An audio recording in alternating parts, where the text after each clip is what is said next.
Hello friends. तो इस part के स्टार्ट में हमें डायना को दिखाया जाता है और हमारी हीरोइन बैकग्राउंड में कह रही होती है, मुझे याद है वो दिन जब मैंने डायना को फर्स्ट टाइम देखा था। उसने बस एक सिंपल सा और एलिगेंट सा कपड़ा ही पहना था, लेकिन वो फिर भी बहुत सुंदर लग रही थी। वो अपने फेस पे एक जेंटल स्माइल ली हुई थी और वो सबकी मदद कर रही थी। और वो कह रही थी, क्या किसी को तुम्हें दर्द हो रहा है? और तब वो लगती थी बहुत ज़्यादा सुंदर, और उसे देखकर लगता कोई शक नहीं था कि वो इस नोवेल की फीमेल लीड है।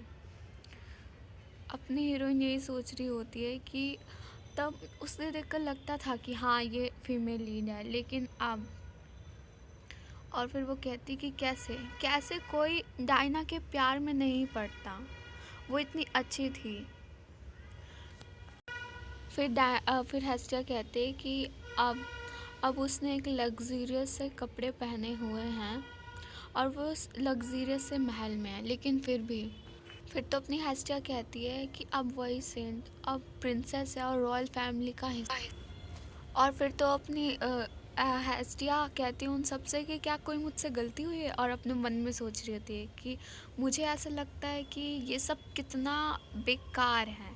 और फिर हमें उन तीनों का सीन दिखाया जाता है कि वो सब एक दूसरे के सामने बैठे हुए थे, और जो हेस्टिया अपने साथ मैरिज सर्टिफिकेट और केल का लिखा हुआ लेटर लाई थी अपने साथ। फिर तो अपनी हेस्टिया डायना और हेलियोस से कहती है कि जो केल है उन्होंने ये तुम्हारे लिए दिया है, तुम दोनों के लिए। फिर तो डायना कहती है कि मुझे हेलियोस, मुझे मुझे पढ़ने दो फ्रेंड्स। और अभी वो बहुत ज़्यादा जल्दीबाजी में लग रही थी, फिर वो देखती है और वो चौंक जाती है ये देखकर। वो कहते हैं कि ये तो खेल की हैंड राइटिंग है।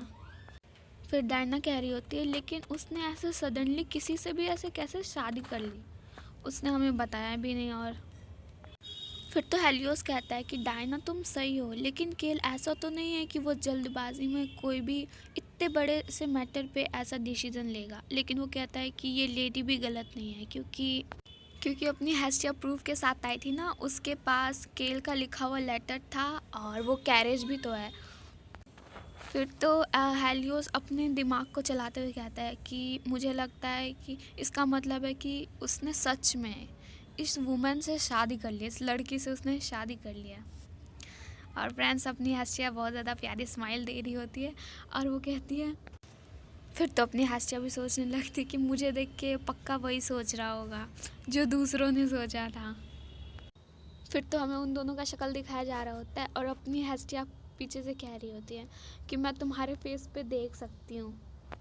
फिर तो हम उन दोनों का मुंह देखते हैं और फिर हमको पता चलता है कि उन लोगों को बिल्कुल भी इस बात पे यकीन नहीं है कि वो मार्क्यूनेस है। फिर भी अपनी हस्तिया दोबारा कहती है, तुम्हारे जो डाउट भरे फेस है ना, इससे ये बात चेंज नहीं होगी कि मैं मार्क्यूनेस हूँ। फिर तो अब हमारा हेलियोस बोलता है, अगर तुम मार्क्यूनेस भी हो तो ऐसे अपनी पावर्स का दुरुपयोग करके तुम टेम्पल को कैसे धमकी दे सकती हो और उनके ज़मीन को छीन सकती हो। फिर तो अपनी हस्तिया भी कहती है, लूटा, मैंने तो सिर्फ अपनी बातों से अपनी ज़मीन को वापस लिया, ये लूटना कैसे हुआ। फिर तो हेलियोस दोबारा कहता है, अगर आपकी उन बातों का मतलब किसी को डराना है तो इसे धमकी ही कही जाएगी। फिर तो हेलियोस और कहता है कि इसे तो हम पावर के माध्यम से किया गया डकैती कहेंगे ना। और ये सब देख के तो डायना भी खड़ी हो जाती है और डायना कहती है ये सब सही नहीं है। और फिर तो अपनी हेस्टिया भी कहने लगती है कि ये तो और भी अजीब है। फिर तो अपनी हेस्टिया भी कहती हैं, तो क्या आप ये सुझाव दे रहे हैं कि जो भूमि संत को दान की गई थी उस पर मंदिर का अपना हक रखना सही है। फिर तो डायना भी कहती है कि मंदिर को और संतों को दान की गई सारी चीज़ ईश्वर की है, मंदिर के पास अपनी कोई भी प्राइवेट प्रॉपर्टी नहीं है।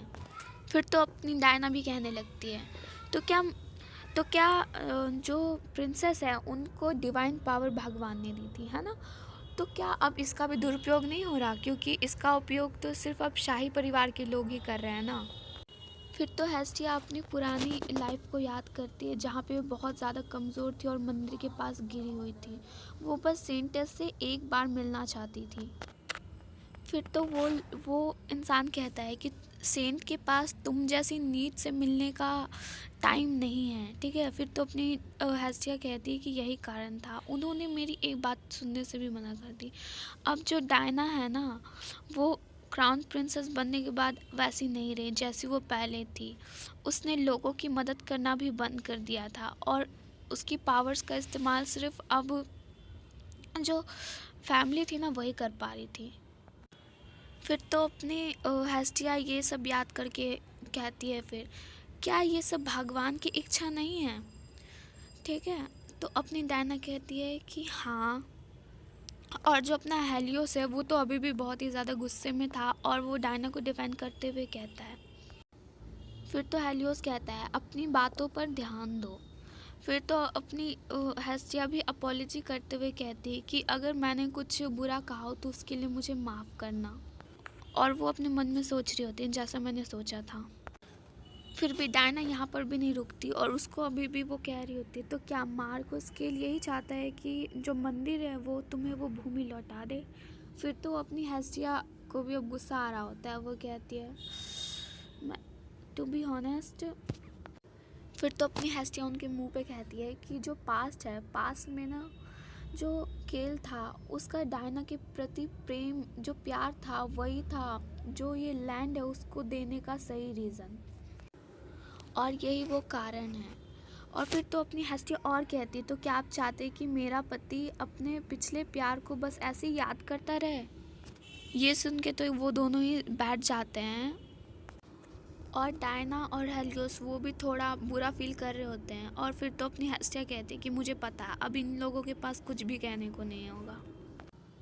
फिर तो अपनी डायना कहते हैं कि जब तक वे नहीं चाहते कि केल जो है डायना को भूले, उनसे केल को कुछ भी करने देना चाहिए, है ना। फिर तो हेस्टिया को भी ये सब याद करके अब बहुत ज़्यादा गुस्सा आने लगा था। फिर तो हेस्टिया कहती है कि मैं अपने हस्बैंड के पास्ट के लिए आपसे नाराज़ नहीं हूँ, लेकिन वो मन में सोच रही होती है बस ये सब एक झूठ है। फिर तो अपनी हेस्टिया और कहती है कि लेकिन वो सब पास्ट की बात थी, अब उसका भविष्य उज्जवल होगा। लेकिन वो कहती है अपने मन में, लेकिन तुम्हारा भविष्य उज्जवल नहीं होगा, तुम्हारे भविष्य में कुछ भी उज्जवल नहीं है। फिर तो हेस्टिया और कहती है कि हम अभी उसके भविष्य को उज्जवल करने के लिए काम कर रहे हैं, मुझे उम्मीद है कि आप समझेंगे। और वो अपने मन में कहती है लेकिन तुम लोग तो नर्क में जाओ। फिर तो फ्रेंड्स ये सब सुनने के बाद तो अपना जो हेलियोस है ना उसको भी बहुत ज़्यादा गुस्सा आने लग रहा होता है और वो कहता है तुम तो बहुत ही ज़्यादा असभ्य और रूड हो, तुम कैसे मार्क को इस मैनर में एंटर भी कैसे कर पाए हो, इसके अलावा तुमने उसे शादी भी कर ली थी हमारे शादी के अगले दिन। फिर तो अपनी हेस्टिया डेविलिश लुक देते हुए कहती है कि उसने देखो कितनी जल्दी अपनी बात को पलट लिया, मैं तो चौंक ही गई। फिर तो अपनी हेस्टिया भी कहती है कि ऐसे बहुत से तरीके हैं जिससे एक महिला और पुरुष शादी के चरण तक पहुंच सकते हैं, हर किसी को तुम जैसे लव बर्ड्स होने की ज़रूरत नहीं है। फिर तो ये सब सुनने के बाद हेलियोस कहता है कि तुम्हारी बातों को सुनकर ऐसा लग रहा है जैसे कि तुम मुझे आदेश दे रही हो। और अपनी हेस्टिया भी कहती है अगर ऐसा हुआ तो मुझे माफ़ करना।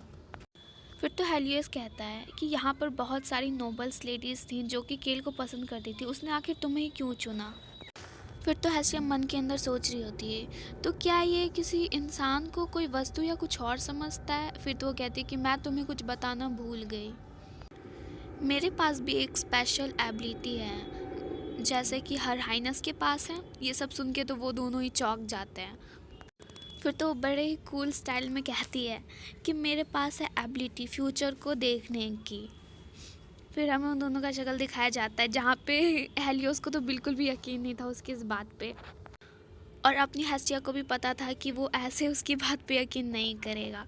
तो वो सोचती है कि चलो उसे कुछ झटका दिया जाए, उसे कुछ बताना चाहिए। और वो उसकी और तिरछी नज़रों से देखती है जहाँ पे जो डायना है वो थोड़ी शॉक्ड लग रही थी। मुझे लगता है कि उसे पता है कि ऐसा हो सकता है।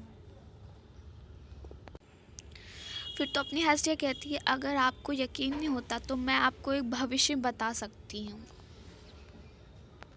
फिर तो हमें अपने केल का सुंदर सा फेस दिखाया जा रहा होता है, हाय कितना प्यारा लग रहा है, वो छोड़ो। फिर तो अपना केल कहता है, तो तुमने उसे क्या कहा? फिर तो हेस्टिया कहती है केल से कि मैंने कहा कि राजधानी में हंगामा मचाने वाला चोर कुछ ही दिनों में पकड़ा जाएगा। फिर तो केल उससे पूछता है क्या वो वही चोर है जो कि बैंक्वेट से चीज़ें चुराता है, और वो कहती कि हाँ, मुझे लगता है कि आपको मेरे ऊपर अभी भी यकीन नहीं है। फिर तो अपना केल दोबारा पूछता है तो क्या उन्होंने यकीन किया, तो फिर तो अपनी हस्ती बताती है कि नहीं, उन्होंने फिर भी यकीन नहीं किया। और फिर अपना केल पूछता है तो उसने क्या कहा। यहाँ पे केल डायना की बात कर रहा था। फिर तो हेस्टिया कहती है कि उसने मुझे कहा कि मैं बस जो भूमि है ना वो दोबारा से टेम्पल को लौटा दूँ। फिर तो मैं ये सुन के डर गई थी कि मुझे आपके बारे में पूरा सच बताना पड़ेगा कि आपने क्यों उस वक्त भूमि को दान किया था। लेकिन फिर अपनी हेस्टिया कहती है कि लेकिन वो लोग लास्टली समझ गए और उन्होंने जो इलियन है वो हमें लौटा दिया। फिर तो ये सुन के अपना केल कहता है ठीक है, ये सब ठीक है। और फिर तो हेस्टिया अपने अपने लिप्स को बाइट करते हुए कहती है कि ये वैसा ही है, अब भी शायद केल उन सबको भूल नहीं पाया। फिर तो केल कहता है कि वो बस एक ज़मीन का टुकड़ा ही था जिसे मैं देने के बाद भूल भी गया था, लेकिन हेस्टिया थैंक यू उसे वापस लाने के लिए। और अपनी हेस्टिया तो शॉक हो जाती है कि उसका फेवरेट कैरेक्टर उसे थैंक यू कह रहा है।